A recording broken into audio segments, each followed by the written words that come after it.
नए पत्तों की सरसराहट रोहन के दिल में कांप रही थी। वो शहर में नया था, अपरिचित चेहरों के समुद्र में एक अंतर्मुखी। फिर उसकी मुलाकात आदित्य से हुई, एक शोरगुल और ऊर्जा से भरपूर व्यक्ति जो उसका पहला दोस्त बना। एक शाम उनकी मासूम टहल ने अंधकार का मोड़ ले लिया। उन्होंने एक हत्या देखी जो अंधेरे में की गई एक क्रूर कृत्य थी। डर ने उन्हें भागने के लिए मजबूर कर दिया। उनकी सांसें फड़कती हुई, दिल धड़कते हुए। अपराधियों ने उन्हें प्रतिद्वंद्वी गिरोह के जासूस समझ लिया और उनका शिकार शुरू कर दिया। भूल भुलैया जैसी सड़कों में खोकर वे अंततः घर वापस पहुंच गए। रोहन हमेशा की तरह अकेला, किसी से अपनी बात नहीं कह सका। उसने अपने डर और भ्रम को अपनी डायरी में उड़ेल दिया, जो उसकी एकमात्र सखी थी। स्कूल में कुख्यात बदमाश विक्रम ने डायरी छीन ली, उसे फाड़कर पृष्ठों को बिखेर दिया। अनिका, एक तीक्ष्ण, चौकस सहपाठी, एक पृष्ठ को बचाने में सफल रही और उसकी विचलित करने वाली सामग्री को पढ़ लिया। रहस्य बहुत बड़ा था जिसे रखा नहीं जा सकता था।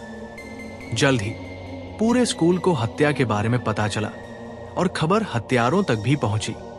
रोहन का अपहरण कर लिया गया, अंधकार में ले जाया गया। उसके पिता अर्जुन, जो पुलिस अधिकारी थे, घर वापस आए तो उन्होंने अपने बेटे को गायब पाया और शहर में भय का माहौल था। उन्होंने स्थिति की गंभीरता को महसूस किया और एक हताश खोज शुरू की।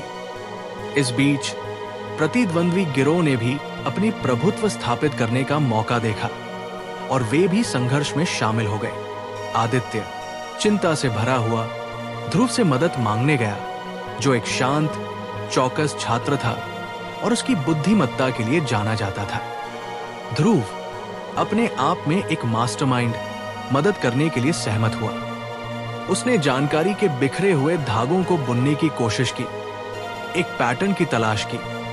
जैसे जैसे खोज तेज होती गई, अपहरण राजनीतिक गर्म मुद्दा बन गया। प्रभावशाली लोग हत्या करने वालों को बदनाम करने का मौका देख रहे थे, जनता के गुस्से का लाभ उठा रहे थे। उन्होंने अपराधियों पर दबाव डाला कि वे रोहन को रिहा करें, लेकिन अर्जुन को अपमानित किए बिना नहीं, उनकी प्रतिष्ठा और अधिकार को कमजोर कर दिया। पुलिस अधिकारी अपराधियों को जानते हुए भी भ्रष्ट प्रणाली में शक्तिहीन थे। एक सप्ताह बाद हत्यारों के गिरोह के मुखिया रजत को नदी के पास मृत पाया गया। उसका शरीर बेरमी से क्षत विक्षत किया गया। प्रतिद्वंद्वी गिरोह, जिसका नेतृत्व समीर कर रहा था, को झटका लगा। उन्होंने इसे नहीं किया था। फिर उनके अपने गिरोह का एक सदस्य भी वैसा ही भयानक अंत पाता है। शहर पूर्ण रूप से गिरोह युद्ध के कगार पर था।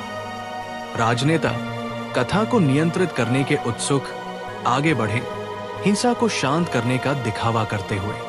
अपराधियों को गिरफ्तार कर लिया गया, लेकिन अगले दिन उनमें से कई जेल में मृत पाए गए। पुलिस बल और राष्ट्रीय सुरक्षा पर तीव्र जांच हो रही थी। जनता का गुस्सा अपने चरम पर पहुंच गया था। ध्रुव जटिल साजिश को पहचानते हुए सत्य को उजागर करने के लिए सीबीआई के साथ मिल गया। सवाल कई थे। हत्याओं के पीछे कौन था, मकसद क्या था और भ्रष्टाचार की जड़ें कितनी गहरी थीं? शहर ने अपनी सांसें थाम ली, उन उत्तरों की प्रतीक्षा करते हुए जो ध्रुव और सीबीआई खोज निकालेंगे। उत्तर जो धोखाधड़ी और हिंसा की परतों के नीचे छिपे थे।